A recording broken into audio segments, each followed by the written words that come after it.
फरशीवरती आपल्याला मुख्य दिशा या पूर्व, पश्चिम, दक्षिण, उत्तर, आग्नेय, नैऋत्य, वायव्य, ईशान्य 4 मुख्य दिशा आणि 4 उपदिशा याच्या माध्यमातून आपण आता हे प्रश्न समजून घेऊया दिशावरचे. आता आपण एक प्रश्न वाचूया. श्याम उत्तरेकडे चालला होता. आता उत्तर दिशा पहा इकडे, म्हणजे मी काय चालले, उत्तरेकडे चालली. लक्षात घ्या. पुन्हा पहा, वाच. तो डावीकडे दोनदा काटकोनात वळला. तो डावीकडे दोनदा, पण कुठून आले, उत्तरेकडे चाललेला होता. मी इकडे गेले, इकडून चालले होते. पुन्हा तो डावीकडे दोनदा, एकदा इकडे वळाला. पुन्हा त्यानंतर तो उजवीकडे 3 वेळा काटकोनात वळला. इथे चालला होता तो, पुन्हा 3दा उजवीकडे जायचा. आता उजवा हात, तिचे तोंड इकडे, आता उजवा हात कुणीकडे असणार, इकडे 3दा, 1 2 आणि 3, म्हणजे तो आता इथं आलेला आहे. तर तो कोणत्या दिशेकडे चालला आहे, पूर्व. पहा, छान. त्यानंतर आपण एक प्रश्न घेऊ. ज्योती दक्षिणेला तोंड करून उभी आहे. आता दक्षिणेकडे तोंड कुणाचे आहे आपल्या चौघापैकी, आरोहीचं. आता पहा, तिचं दक्षिणेकडे तोंड करून उभा आहे, दिसली. हा, आता पहा, ती उजवीकडे काटकोनात 5 वेळा वळली. काटकोन लक्षात घ्या. तिने इथून एक काटकोन, इथं 2, हा 3, हा 4 आणि पुन्हा 5 उजवीकडे. आता हे पहा, ज्योती दक्षिणेला तोंड करून उभी. आता तू किती वेळेस वळायचे काटकोना, 5. उजवीकडे काटकोना. हा, 1, तिथं जागेवर फक्त फिरायचं. 1, हा 2, 3, 4 आणि 5. पहा, हा, म्हणजे तिचं तोंड कुणीकडे आलंय. आता याच्यातल्या तिचं तोंड इकडे कुठं आलंय, वर्गाच्या पूर्वीकडे आलं, पण आपण काढलेल्या नकाशात पश्चिमेकडे आलं. तिथंच था 5 वेळा वळाली. तर तिचा डावा हात कोणत्या दिशेला आहे, सांग तुझा आता,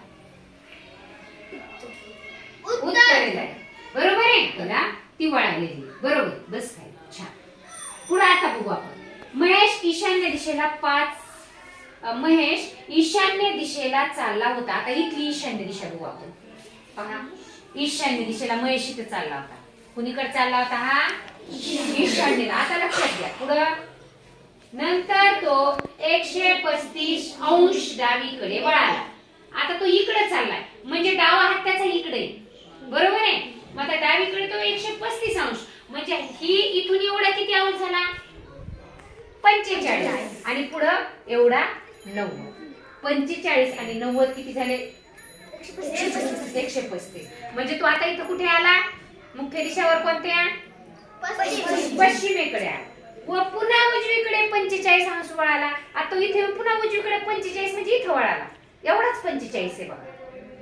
हा, 45 इथं वळाला. म्हणजे आता सरळ चालत गेला, इथं आला आणि इथून सरळ चालत गेला. तर तो शेवटी कोणत्या दिशेकडे गेला, वायव्येकडे गेला. आपण परीक्षेमध्ये जर असा नकाशा काढला तरीही आपलं अजिबात प्रश्न चुकणार नाही. फक्त पूर्व, पश्चिम, दक्षिण, उत्तर आणि पूर्व आणि दक्षिण मध्ये आग्नेय सुरू करायचा, दक्षिण आणि पश्चिम मध्ये नैऋत्य सुरू करायचा. या दोन्हीच्या मध्ये आणि बरोबर प्रश्न सोडवायचे. त्यानंतर बघा, आता असीम उत्तरेकडे तोंड करून उभा आहे. असीम उत्तरेकडे तोंड करून उभा आहे. पहा, आता कुणीकडे तोंड आहे, पहा इथं उत्तर, कुणीकडे, इथे. आता मी उत्तरेकडे तोंड करून उभा आहे. 180 अंश घड्याळाच्या काट्याच्या विरुद्ध दिशेला वळ. पहा, 180 अंश. पहा, आता मी कुठे चाललीये, उत्तरेकडे तोंड करून मी उभे इथं. विरुद्ध घड्याळाचा काटा कोणत्या दिशेला चालत असतो, उजवीकडे. आता त्याच्या कोणत्या विरुद्ध दिशेने, म्हणजे डावीकडे फिरायचे. आता कितीला वळायचे, 180 अंश कोणा. मी इकडे उत्तरेकडे तोंड करून उभा आहे, मी इकडे. आता मी इथं उभा आहे, इकडे तोंड करून उत्तरेकडे. मला इथून 180 म्हणजे कुठून कुठं, 190 आणि हा 90. पहा, इथं आले. इथून एकदा 90 मध्ये वळाले, इथून परत 90 अंशामध्ये वळाले. व पुन्हा 135 अंश घड्याळाच्या काट्याच्या दिशेने. आता इथं आले मी.